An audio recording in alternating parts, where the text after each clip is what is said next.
6 o'clock, we'll go ahead and call the meeting to order. First item will be roll call. Brown, Here. Cox, Here. Davis, Here. Gerke, Here. Graves, Here. Now. Here. We'll say the pledge of allegiance. Pledge allegiance to the flag of the United States of America and to the republic for which it stands, one nation, under God, indivisible, with liberty and justice for all. Everyone take a moment of silence and come forward.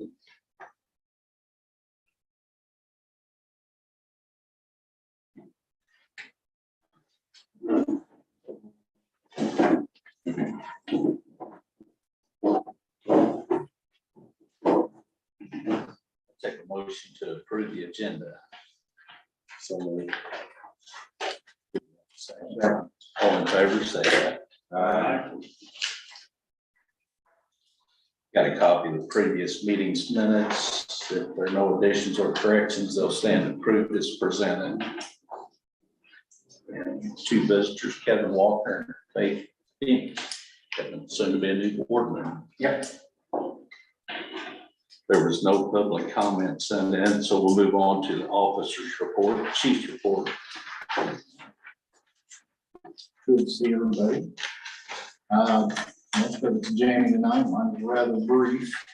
The Unit 7 motor is ordered. We don't have an exact ETA on it, so hopefully I'll be able to get a little better update on how far it's going to, how long it's going to be out of service until we get it fixed. So hopefully I'll have that by the next board meeting. We'll know a little bit more. Find out, Roy actually chased down some warranty information. I considered putting this in the packet, but the font's not even readable. So short version is, if we get an extended warranty, it will take us out to 150,000 miles for powertrain, just chassis stuff, obviously nothing for the box itself, but motor transmission. It'll give us up to 150,000 miles for right around $6,200. The catch on that is you have to have it in place before you have 36,000 miles on the vehicle. Right now, we have one vehicle that will meet criteria for that. So if it pleases the board, I would come back. I would recommend we at least get that one and maybe build it into the budget on future vehicles. Because the longer we keep these things, we're gonna have more and more problems like this. Yeah, how many of our ambulances have that 7.3 liter Godzilla engine in them? I might have to get back to you on that. There was a little bit of change a few years ago as far as the exact motor. It's just the 3 that have that 7.3 in them.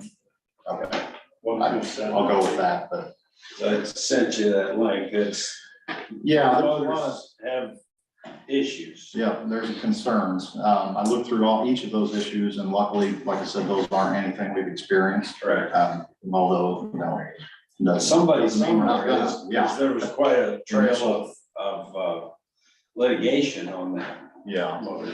Yeah, initial occurrence events are my specialty, so, yeah, just because it hasn't happened, don't mean it will. So, like I said, I think it would be prudent to plan on building that into future ambulance purchases, and maybe consider if you'd like to maybe put something in next board packet about going ahead and getting that warranty for at least the one that we can, that's under that mileage right now. It's not gonna be under that mileage much longer, a few more months. That's through the Ford Motor Company. Yes.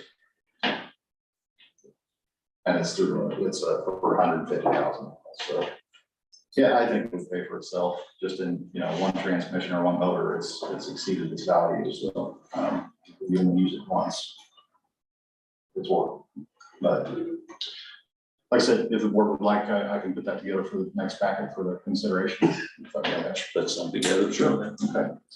That's all I've got on that one. Operational changes. This is minor, but it makes a big difference in how quickly we respond to calls. PCJC is now simulcasting car accidents, the law, fire, and EMS. That may sound fairly simple, but I assure you it's not when it comes to all the software and computer that goes into it. used to be that somebody had to sit there and push a button on one channel, talk to them, make sure that they got an answer, go to the next channel. And it was this giant game of telephone. Now they can just wipe it out in one fell swoop. So that's really helping, and it's getting the right people to car accidents, to anything that requires fire law and EMS. Our year-to-date call volume, this is of the 23rd, we're at 1801, Windsor at 235. I'll skip past the next part because I think Gus was going to say something about that. I am having our monthly meetings with Bothwell CNO. Those always go great. We have very good discussions. We talked about our ED, relationships with the emergency department, as well as some nuances when it comes to inter-facility transfers and some community health issues. What I really wanted to tell you guys about tonight was, I know I've been giving you some information on this continuum. We are still honing it. The data is not perfect, and I don't like giving you numbers that aren't accurate, but I at least wanted you to get your eyes on it so you guys can see what kind of stuff I'm dealing with. I love this thing. Any of these that I'm about to show you can be made public, and I intend to put them on our website. So, and not only that, but when they're on our website, they'll be dynamic. So I don't have to have Ryan or somebody get in to update them. They're dynamic. They stay neck and neck with our actual recording software. So anybody that wants numbers, there they'll be. I really like the heat maps, and this will be what it defaults to. It'll also take you over to actual points where we've ran calls, but I'm not going to show that in a public meeting for obvious reasons. But this I found really interesting because we had that study done not too long ago, and sure enough, here's our log for that Southwest station. So that is where the bulk of our calls go. This covers last year's, this is the last 12 months for 7,800 calls. And you can kind of see where things are centered. Obviously, there's a big red blob over Bothwell because of the outgoing transfers and whatnot, but this is primarily 911 response calls. The outlier over there to the east is the Four Seasons station, TT station numbers out there. But I find these really, really helpful. And the nice thing is and I won't get into it tonight, but you can parse these down to the heat maps. I can tell you exactly where all the overdoses happen, where the majority of psychiatric calls, or where heart attacks happen in the city, anything like that. You can do it. So like I said, the cool part is I can make all of that public. So this is really going to help. You know, I've worked really hard establishing some relationships with the other agencies here in town, specifically Pettis County Health Department, who really needs to track all this stuff. Bothwell needs to track this stuff. And here it is in real time for them. They don't even have to call me anymore. Not that I don't like talking, but the information is there readily available. And as you go down through this page, like I said, each of these I can put in a report, and I'll probably make some of them part of my monthly report after Ryan and I get it tightened up. There's average call processing time. I get better numbers than this from actual Danny dispatch, gives us a lot more accurate numbers than that. Our call volumes, this is a week-long map. Our busiest times coincide pretty closely with Sedalia Fire and Sedalia Police. It's Thursdays, early morning Thursdays through about 7 o'clock p.m. I don't know what it is about Thursdays. It's just when we're visiting. So, and it's like that consistently, no matter where you look. Incidents by days a month, day of the week, you can see we're fairly average there, but for some reason, late week to midweek, it's always higher. We look them up by zones and districts. The zones, we have city, county, so you've got Sedalia proper, Sedalia, Allen County, and then you've got Windsor, the TT station has its own zone, Bothwell Hospital. I'm going to refine the areas of this because obviously we're going to need to separate one for the Southwest station and see where it lines up in the whole call volume thing. But I anticipate we'll be pretty busy out there. If it works, the math works like I'm looking at, it'll probably be about a third of our calls come out of that station and the other 2/3 come out of the headquarters. So a lot of neat stuff in here. Some of these reports are tabular, and I won't bore you with all those, but they're interesting to get into because you can actually look in. You can see how many back pains we ran in January. You can see all the car wrecks and how they peak in the summertime, or chest pains, how they peak around the holidays for some reason. But really need to get into the health of our community. Really, you can get a good idea of what's going on out there. and I can build these reports based on any information we put into the system. So this, this variance here has got to do a little bit with, like I said, the data issues that we've been having. Not everything's in there, and we haven't been using CAD all that long, so the data is not old enough to be perfect yet, but you can tell what kind of places we ran calls at, whether it's apartments or businesses. Some of this stuff is not really that big a deal, not really necessarily that useful, but it is interesting nonetheless. What I really found interesting is we tried to cut back due to wear and tear on vehicles and safety and multitude of issues. I've tried to cut back a lot on what we respond and transport lights and sirens. So this will give you that in real time to actually see how few calls we actually do run lights and sirens either to or from the hospital. So.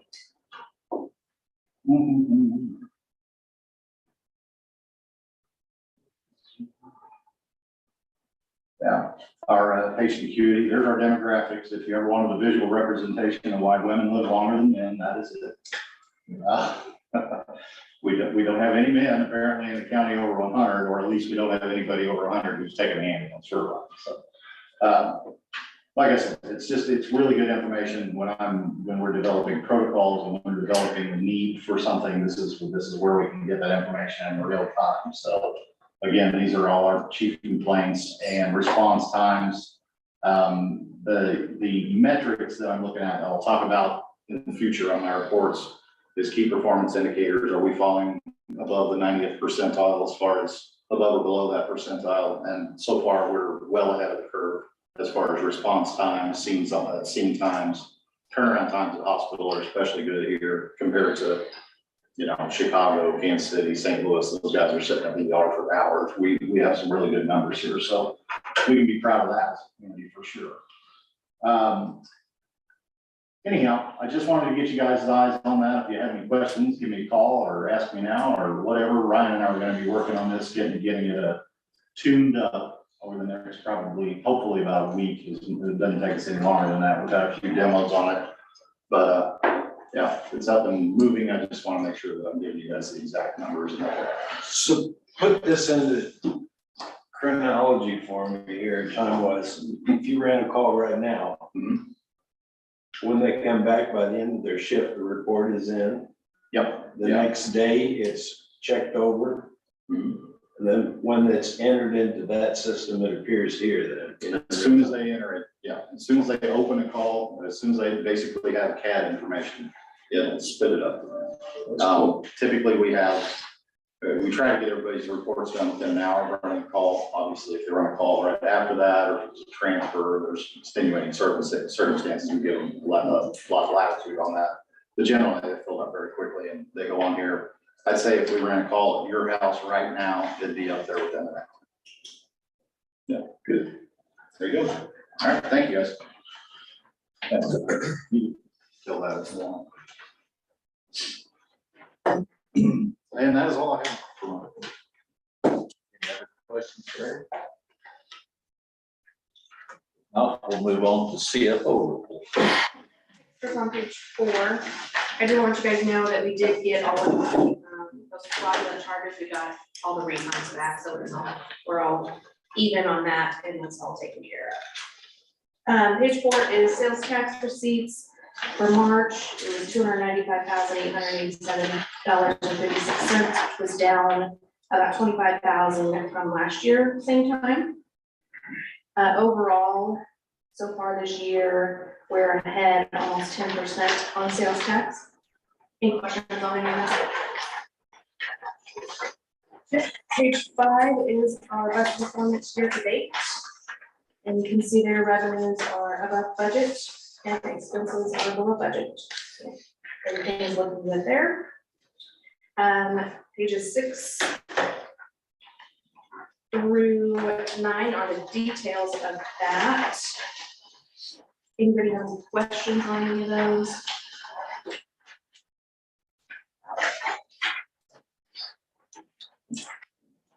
Page 10 is the balance sheet, previous year comparison. And 11 is our profit and loss, previous year comparison. Any questions on any of those?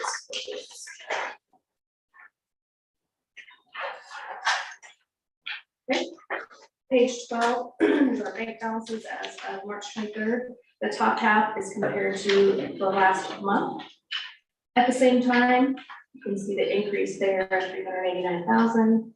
The bottom half is year over year, and you can see that increase there of about 1.2 million. Page 13 just has a cash reserve chart showing the same thing. Page 14, cash reserve analysis. The months in cash reserve as a whole is almost up to 7 months. I did put this little chart at the bottom, just kind of as a reminder what we have coming. The 5 years capital expense that we have budgeted is 4.7 million, and then the ambulances that we have on order so far, we're about $1 million in ambulances. Just kind of remind everybody what's already spoken for there. And then the bottom half there shows the general checking account balance. The capital expenditure transfers are still pending, so I subtracted that out and you can see where we were if we had moved the money into those accounts. So general, we're about 5.78 months. Cash on hand.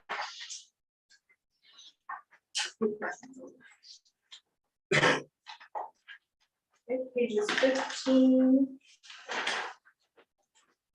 through 19 is check register. You guys have a few minutes to think about it, tell me questions.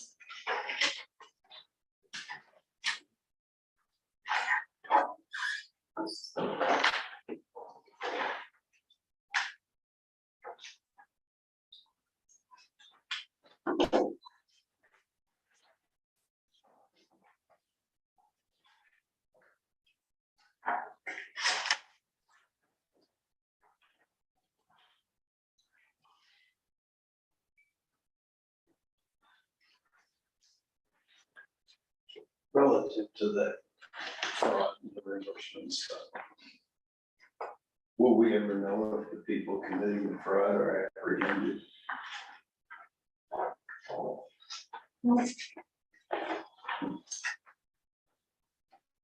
In my experience, I've never known. They just make us hold we go on and happy in someone's day. No, there's no questions on that. Page 20, this is our GEMT. So 2019, we went over this a few months ago. The changes for 2019.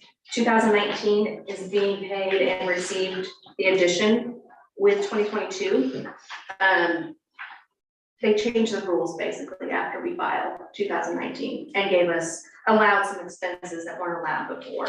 So that's what the big change was there on the 2019. I have the specific changes if anyone has questions. And then if you go to page,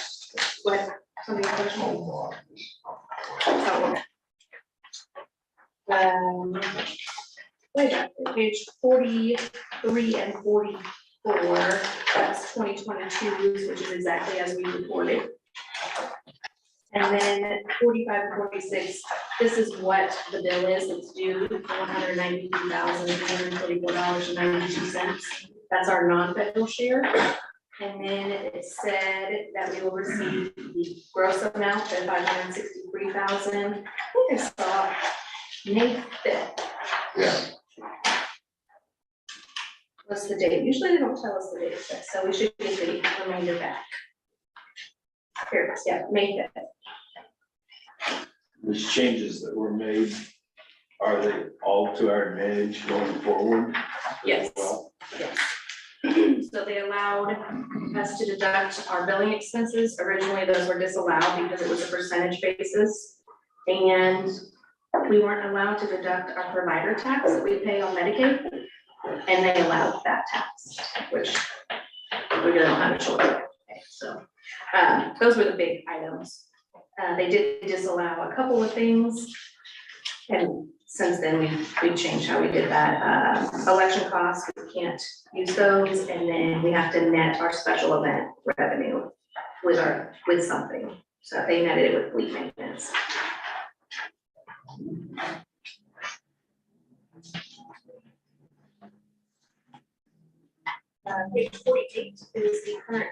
bills that are due. And then the details are on pages 49 and 50. And if there's no other questions, that is the amount.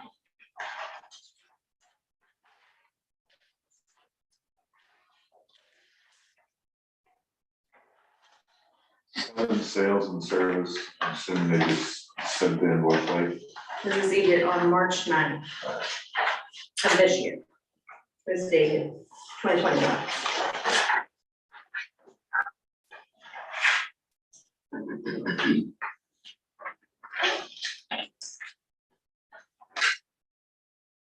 Are there any other questions for Jamie? If not, I'd take a motion to approve payment of the outstanding bills. So moved. Second. All in favor, say aye. Aye. All opposed, same sign. Medical director's report, Dr. Goetz. All right. We just received our ground ambulance and training entity recertification from the state. So these are good through March 31st of 2028. They're 5-year recertifications. So that's all taken care of for another 5 years. In terms of protocol development, the hand-heavy system, which we had purchased for pediatric care, they have upgraded their platform. It used to just be a pediatric dosing regimen. You know, 3 months, 2 years, 5 years. It had it would tell you how much in terms of 3 milliliters, 7 milliliters, 10 milliliters of a particular drug for the situation. It gave you an exact dosing amount. Well, they now have crossed over into adult dosing. So it takes all the guesswork out at any time, but like at 3 in the morning or at midnight, when you might be a little foggy, it takes all that away. It tells you exactly how much to give. And for agencies that have adapted or adopted it and use it, it has significantly reduced their medication errors because there's no guesswork anymore and no mental calculations at 4 o'clock in the morning. And I think Justin has some more information on that too. It's a little bit later. And looking at helicopter or aircraft utilization, although we've still got 3 days left in the first quarter, we've only had 9 flights in this first quarter of the year. And looking at the fourth quarter of 22, there were 9 flights. And then going back to the third quarter of 2022, there were 13. So it's a good thing that we're holding it down, that it's not going crazy. And looking at the flights from this first quarter, really all 9 of them were justifiable. There wasn't anything that was there was one, if you just looked at it on the surface, it was a little questionable. But the patient involved had just been in the hospital recently and had been seriously ill in the previous 2 weeks. And with what was going on, you could just easily justify that this needed transport higher level facility. And unless you all have other questions, that's all I have to present tonight. Are there any other questions for Dr.? Thank you. Thank you. We'll move on to unfinished business, the floor covering replacement for headquarters. So I pulled the references State Fair Community College and Fitters are who I talked to. Both of them loved the work that had been done, and both said that that vinyl plank had held up very well. And both of them have a lot more wear and tear than we're gonna have in our offices, so that was good to hear, because I was a little hesitant to use that vinyl plank. The bid was for vinyl plank in the main area, carpet in the offices and the bedrooms at headquarters, and it was $17,407.27.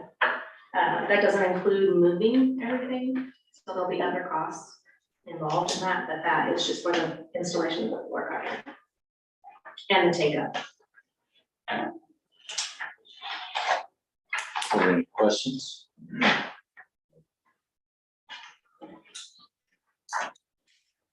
If not, I'll take a motion to approve that bid. I'll make that motion. Do we have a second? Second. All in favor, say aye. All opposed, same sign. Disposal of surplus office equipment. So the Gutfield bids that we had out for the conference table back here and the antique desk across the street both sold. The antique desk across the street sold for $172, and the conference table in here sold for $100. And Brian and I are in the process of contacting them for pickup.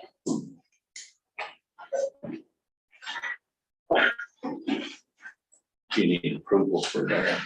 I don't think so. I think not big. Any questions? Now we'll move on to the Windsor Ambulance District. Board members weren't available to come tonight. If anyone has any questions, we'll try to relay them to them or possibly answer them if we can.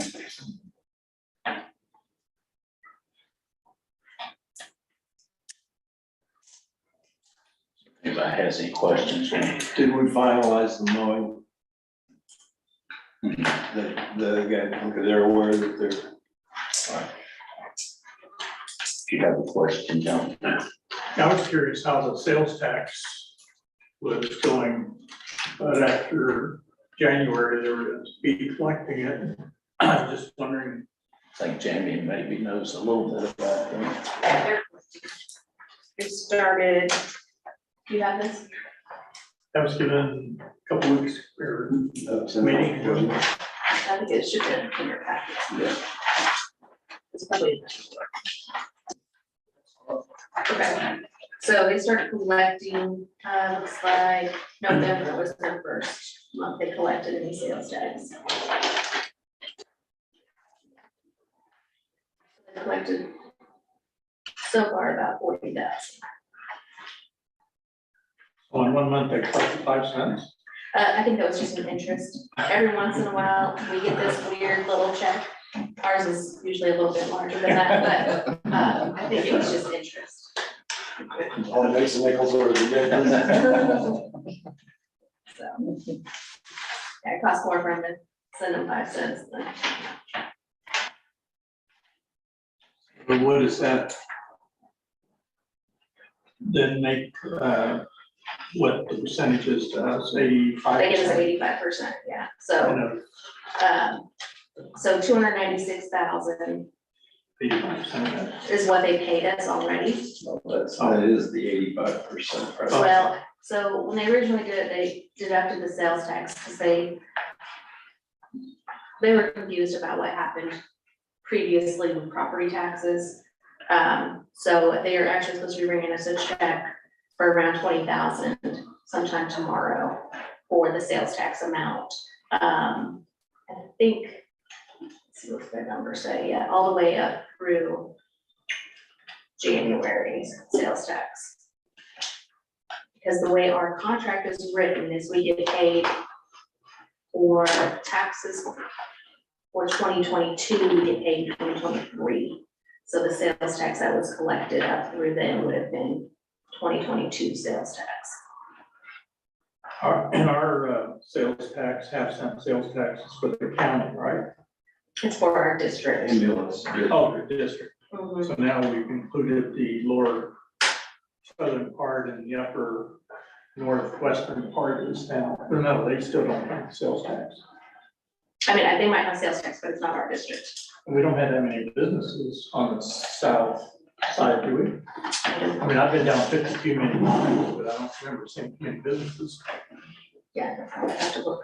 There's a lot of Amish stuff that it took them quite a bit of time to get all that together down there. Yeah, There's a no, lot they of said they Amish had to go to all businesses. 4 counties and talk to the businesses individually. And, yeah.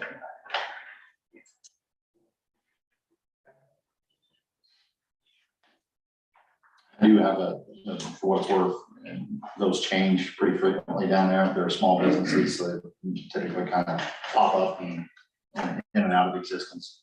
But they did give me a list of down there. If anybody's interested, I'd be glad to share that with you. Since they're dealing with 4 counties, who is responsible to make sure the tax gets collected? The state collects sales tax. The state collects it and sends it for sales tax. It's not county by county, all goes to the state, and the state distributes it out. Okay, so they contact the business and they contact the state and say this business is going to be paying a sales tax? They send a map of the district. I think the initial is just figuring out which businesses, and they send a letter to the businesses. Okay, And then after that, so it's just Flowing included, along when a new business starts, it's included. they've got it all set up. Mhm. It's just a process when a new sales tax is started. So big picture is this Windsor Ambulance District operating in our favor, or are we still? Let's see.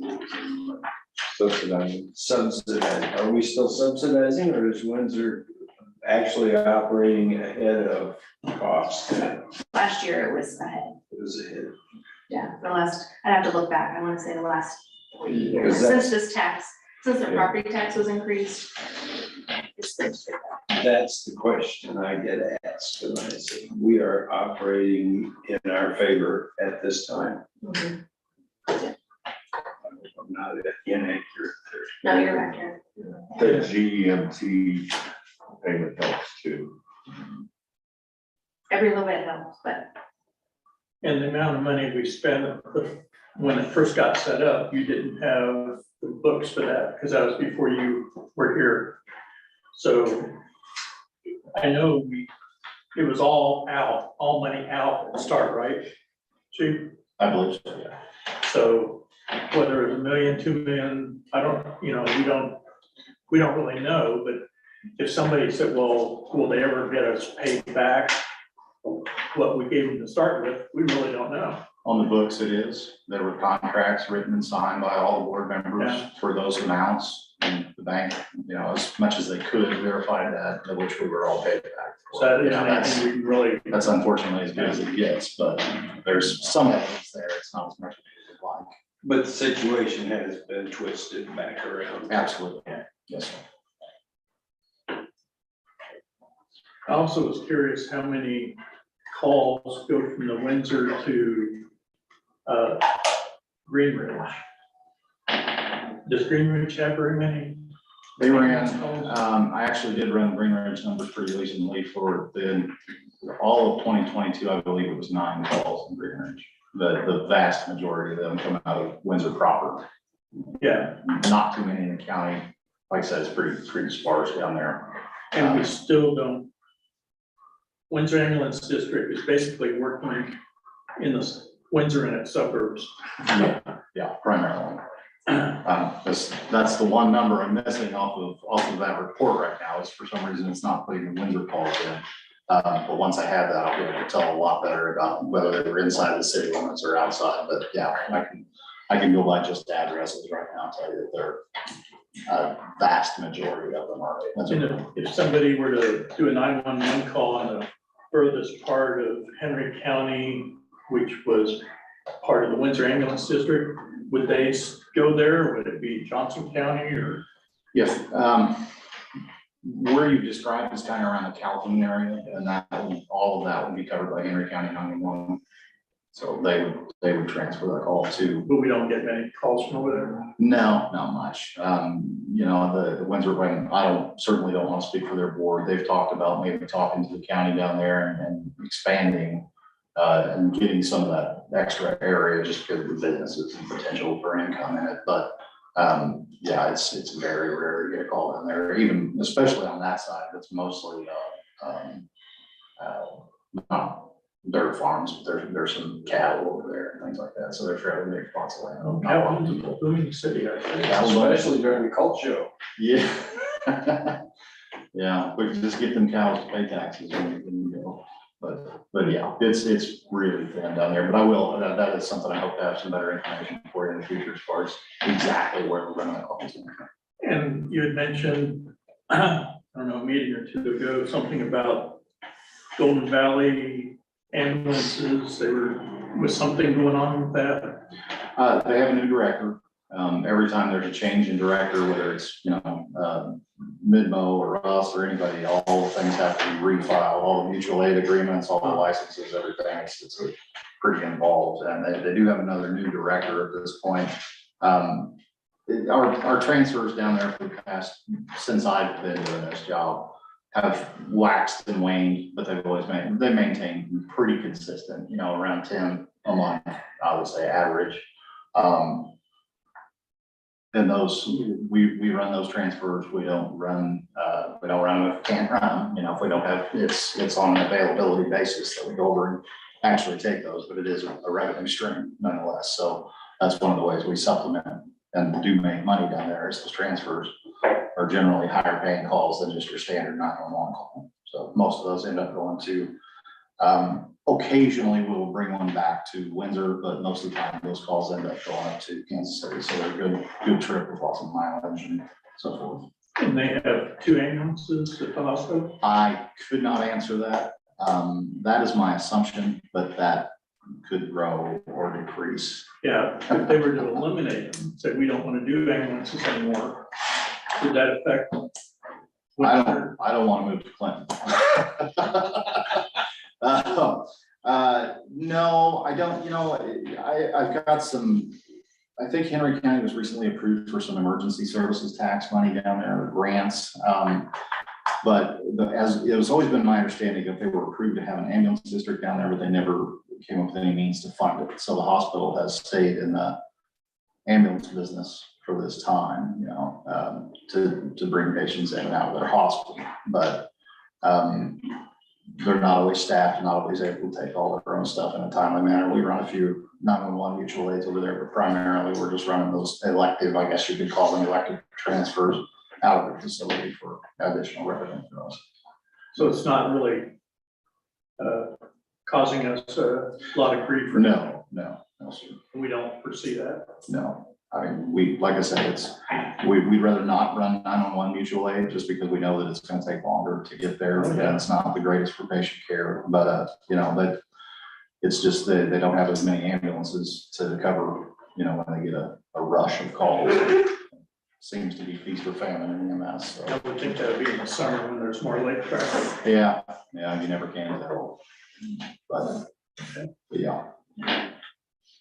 That's what I was wondering about. Are there any other questions? Thank you. If not, we'll move on to the MTV upgrade. Justin has some information. Yeah, thank you guys, appreciate you all, talking about this a little bit. Dr. Gessa brought this up earlier in the meeting. It was designed as a pediatric tool to assist pre-hospital providers. One of the big issues we have as pre-hospital providers are twofold, really. We don't run a lot of pediatric calls, thank God.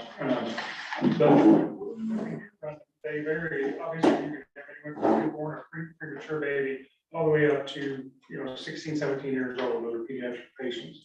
For the most part, when we're talking about our adult patients, there are certain different circumstances, but for the most part, our dosage and our equipment is pretty much the same dosage for our medication, the same equipment for our adults. Now, again, there are different circumstances. We're talking about mixing drugs and drips and that, but there was a huge need for a new system to be developed. And Dr. Peter Anthony developed this Anthony system back in 2015.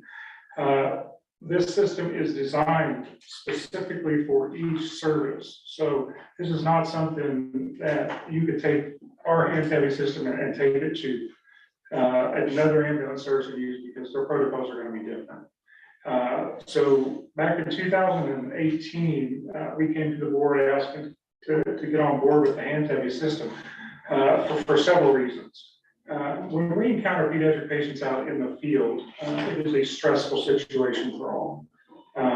So we're trying to deal with that while we're trying to do some pretty complex math in determining the patient's weight. Then we're calculating milligrams to kilograms. Some of our drugs are milligrams per kilogram per minute. Some of our drugs are micrograms per kilogram per minute or hour. We're trying to do this complex math out in the field with a super sick kid. And parents are very upset, like, well, you know, let's go, come on. So it's a stressful situation. So the goal of this was to completely take out the math, which is a huge stress for everybody. I don't care how smart you are at math, how good you are at math. It's difficult in those situations. And again, like Dr. Gus said, especially at 2, 3 in the morning, getting woken up from a dead of sleep. Now, we're all trained for that. We can train all day in here for that. But what we can't recreate is that real life stress. So taking out the math is a huge thing for us. So we don't have, like, pharmacies will have, you know, have pharmacists, they'll have automatic drug dispensing machines, all that stuff to help them. We don't have that. So this really filled a need in. And we were lucky enough to get that back in 2018. And that platform has been the same platform from 2015 to 2023. So it was time for a change. It was time for an upgrade. So that's what they've done. This, again, like I said, this hand therapy system was designed for Pettis County Ambulance District. So it has all of our protocols, it has all of our medications, and not just our medications, but the concentrations. So I know that if I can go, it's an app-based product, as well as also has some booklets. But so I can run a call, I can get on, I can click on an age of the patient, and it's going to tell me all the drugs that we carry. It's not going to tell me you need to give this many milligrams per kilograms or whatever. It's going to tell me this is your age of your patient, this is your weight, this is how many milliliters you need to give of this drug. Okay, completely takes out the math. All right, whereas before we had a long fold out that we had to take out, lay next to a patient, try to figure out the weight of the patient based on the length of the patient. I know that doesn't make much sense at all, but that's all we had. So there was a huge error, percentage of medication errors, whether it be underdosing or overdosing. This has cut down medication errors tenfold. I mean, one service, I read a whole bunch of studies, one service cut down medication errors by 60% on just one medication that they carry. And again, it's all doing the converting math. So this system is beneficial to our pediatric patients in Pettis County. And to me, it's vital. And I promised I wouldn't talk long on this. I get long with it, especially when it's something I'm passionate about. But the price of this system has went up. So we have this budgeted in our budget, and I may not get the numbers exactly on, but I believe it's around $2,000 a year we pay for that service. So what that service does is it helps keep all of our protocols in this app. It gives us a certain amount of accounts that we can put this app on our iPads, and gives us a certain amount of those. So, and as well as customer support, technical support, things of that nature. That's what that $2,000 covers annually. So with this new system rolling out, they have upgraded numerous things. Like Dr. Gus said, now it's not only just pediatric protocols that are on these apps, it's also adult protocols. So we have the same capability now with adults as we do with pediatrics, which is a huge help. Again, no more math, and I'm all for that. There was a good subject for me, but it's to get this started again. I think you guys have that in front of you. We had budgeted $2,000, and to get it going for the year, we're looking at around 3,500. So it would be an additional $1,500 or so, give or take. Jamie, you can help me out on that math, but roughly $1,500 more than what we had budgeted for the year. So, I mean, I'm more than happy to answer any questions you guys have answered, but I promised them I wouldn't sit there and talk for an hour, so. This is an annual cost for the software. So it's gonna renew, this one will be on January 15th of 2024.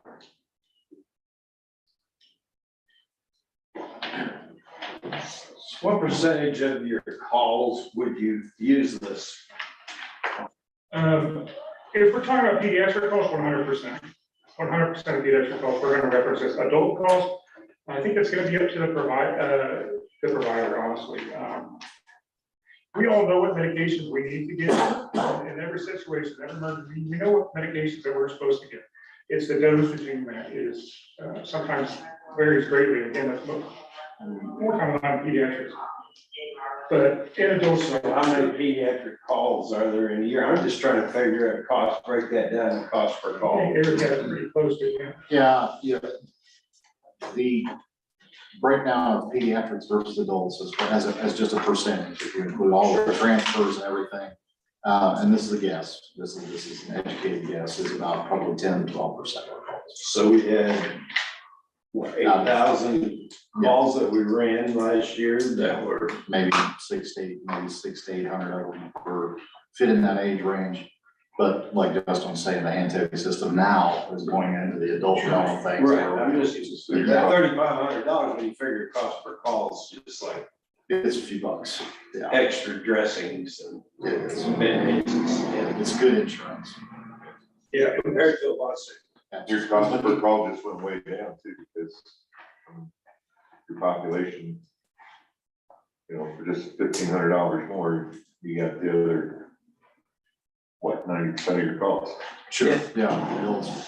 That's right, it seems to me, especially considering comparison to fallout from an error. Absolutely. I mean, yeah. Justin was gonna bring over the old tape, and it's, I don't want to disparage it, because him and I grew up on it, but it was, like you said, a big tape to tell you how long your baby weighed.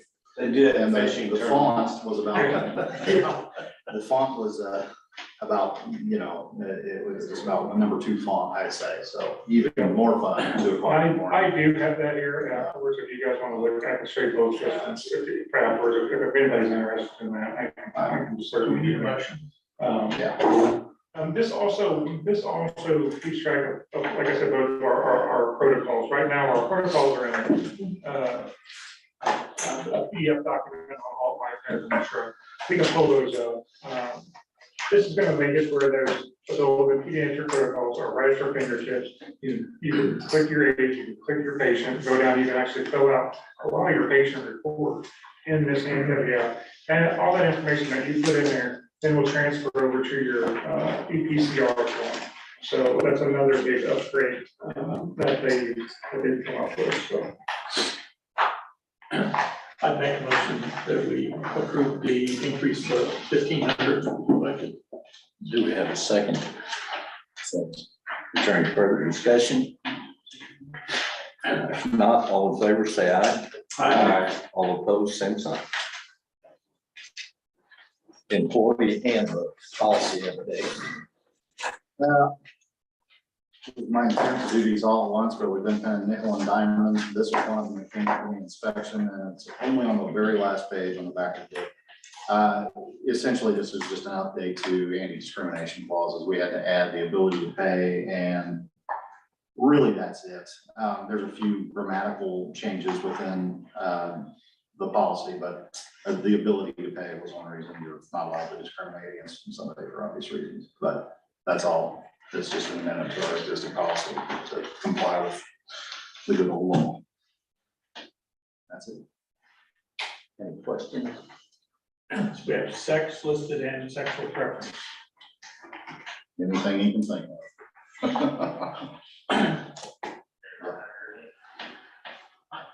Can't discriminate against people who actually eat broccoli. Take a motion to approve that update. So moved.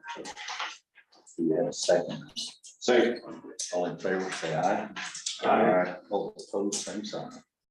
Adam, did you make that or was that? I did. Okay, I'm sorry. Since we have no new business, are there any announcements? I just want to say hello to Kevin. I don't know if you have time to meet everybody before the meeting tonight. Yeah. All right, just say, coming back to the meeting, I appreciate the staff here. So.